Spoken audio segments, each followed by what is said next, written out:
A young life tragically cut short. Holly Newton, a 15-year-old girl, was brutally murdered by her 16-year-old ex-boyfriend. Her story brings to light the dark reality of teen relationship abuse and the urgent need for stronger legal protections. This is a case that calls for justice and change. Welcome to the Criminal Thread. I'm Hassan, and we're diving into a case that has shaken the nation: the tragic murder of 15-year-old Holly Newton. The story of love turned deadly, and a sobering reminder of the dangers of controlling behavior in teen relationships. Holly's death forces us to confront an uncomfortable truth. How can we better protect young people from the escalating threat of relationship abuse? We'll examine the harrowing events leading up to Holly's murder, the legal proceedings that followed, and the calls for legislative reform that this tragedy has sparked. Stay with us as we uncover the disturbing reality behind this heartbreaking story, only here on the Criminal Thread. The story of Holly Newton, a vibrant 15-year-old with a bright future ahead of her, is one of tragedy and heartbreak, a senseless loss of life that has shaken the UK to its core. Holly was just a teenager, full of promise, when her life was taken by someone she once trusted, her 16-year-old ex-boyfriend Logan MacPhail. What started as a normal teenage relationship, as many do, spiraled into a horrific nightmare that would end with a brutal murder. Holly's death not only devastated her family, but also sparked a nationwide conversation about the dangers of relationship abuse, especially among teenagers, and the need for stronger laws to protect young people from such violence. Holly Newton and Logan MacPhail first met when they were both in school. Like many teenagers, their relationship started innocently enough. They spent time together, exchanged texts, and enjoyed the typical experiences of young love. But beneath the surface, MacPhail's behavior began to shift. At first it was subtle, small acts of jealousy or control, things Holly thought were just part of a normal relationship. After all, love can sometimes feel possessive, and in a world where social media and texts blur the lines of communication, it was easy to overlook warning signs. However, as time passed, MacPhail's behavior grew more erratic and concerning. He became more possessive, increasingly isolating Holly from her friends and family. He would monitor her social media accounts, questioning who she was talking to and where she was.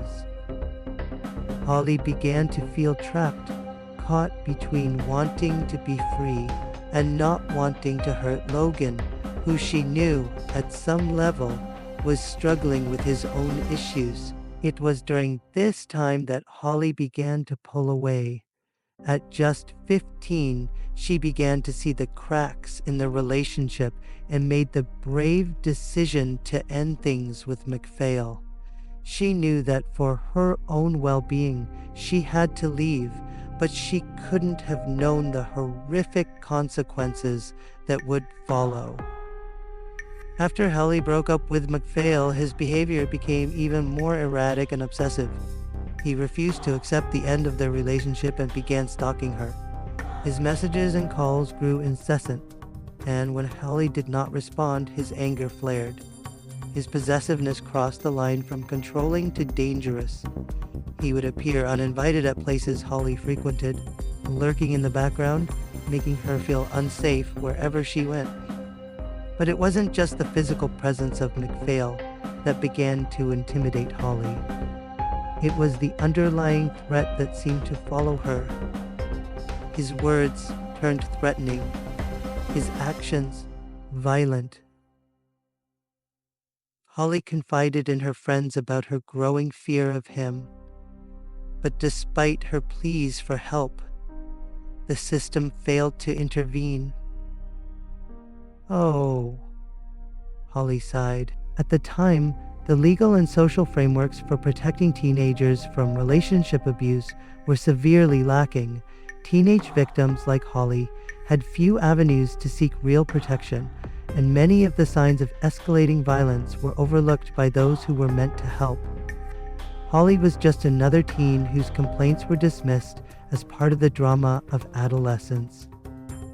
A tragic misconception that cost her her life. It was on a cold autumn afternoon in 2023 when Logan MacPhail's jealousy and anger reached its breaking point. Holly, having finally gathered the strength to be free from the toxic relationship, was walking home from school. Her life was cut short that day as MacPhail ambushed her, attacking her with the knife he had brought for the sole purpose of inflicting harm. Holly was stabbed multiple times in a brutal assault that would ultimately end her life. Witnesses later reported hearing her screams for help as she collapsed to the ground, and MacPhail fled the scene immediately after the attack, leaving Holly alone to die. The police arrived at the scene shortly thereafter, but by then, it was too late. Holly Newton had been murdered by someone she once loved. The news of Holly's death spread quickly, sending shockwaves through her community, her family, and across the country. The horrific nature of the crime brought attention to the often invisible issue of relationship abuse among teenagers. People were stunned, not just by the murder itself, but by the fact that it could happen to someone so young. How had things gone so horribly wrong? Why had things gone so horribly wrong? Yeah, things had been going so horribly wrong. Why had things gone so horribly wrong? In the days that followed, the investigation began to unravel the true extent of MacPhail's obsession with Holly. Police discovered that he had been sending increasingly disturbing messages to her in the weeks leading up to the murder. He had also been seen lurking outside her home, watching her, waiting for an opportunity to strike. MacPhail was arrested soon after the murder and charged with Holly's death. In the courtroom, the defense tried to portray him as a troubled teenager who had acted out of rage and jealousy, but the prosecution painted a much darker picture.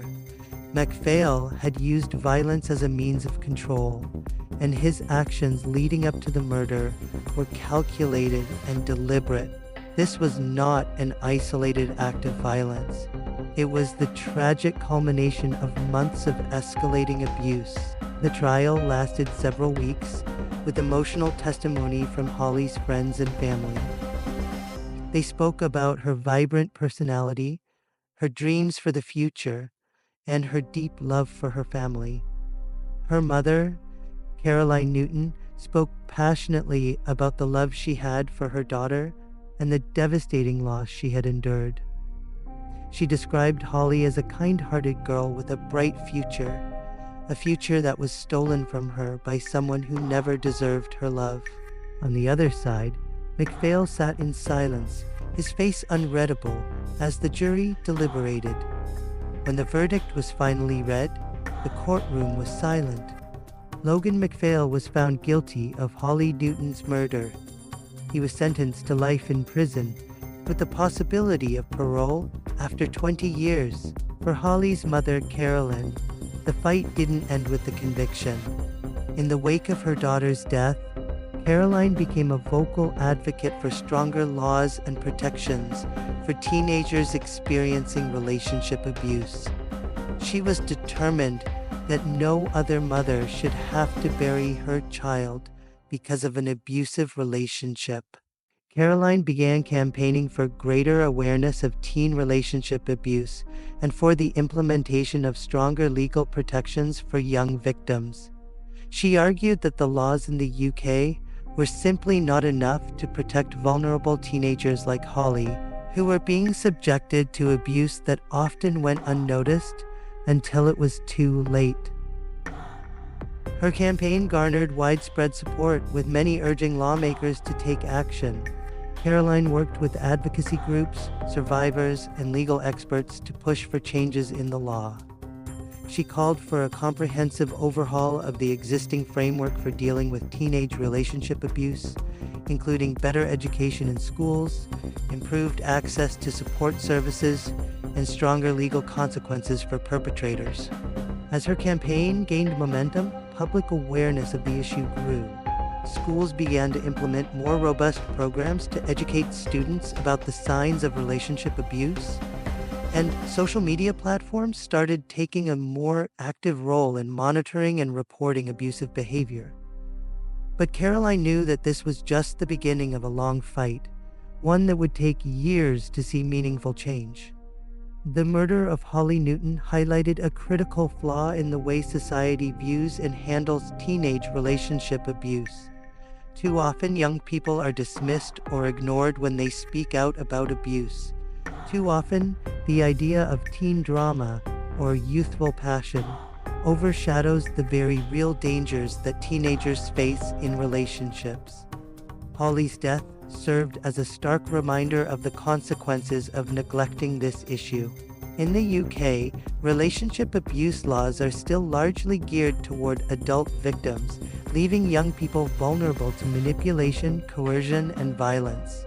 Teenagers, by virtue of their age and often limited life experience, are particularly susceptible to controlling behavior. And without proper intervention, this can escalate into violence. The tragic loss of Holly Newton exposed the urgent need for reform and for a stronger framework to protect young people from relationship abuse. Caroline Newton's tireless advocacy for change will hopefully pave the way for a future where teenagers are no longer left to fend for themselves in toxic, abusive relationships. Holly's story should not be forgotten, and it should serve as a catalyst for a societal shift, one that recognizes the seriousness of teenage relationship abuse and ensures that all young people have access to the support, protection, and justice they deserve. The murder of Holly Newton is a heart-wrenching reminder of how unchecked relationship abuse can have fatal consequences. It is a tragic story that should never have happened, a story that speaks to the need for stronger laws, better education, and a cultural shift in how we view and respond to teen relationships. Holly's family, particularly her mother Caroline, has made it their mission to ensure that her daughter's death was not in vain. Their fight for change continues, and it's a fight that deserves our support. Teenage relationship abuse is not a rite of passage, it's a serious and often dangerous reality that must be addressed. Holly Newton's story should be the catalyst for change. It is time for society to wake up and recognize the very real dangers of teen relationship abuse. And it's time to ensure that no more young lives are lost to violence.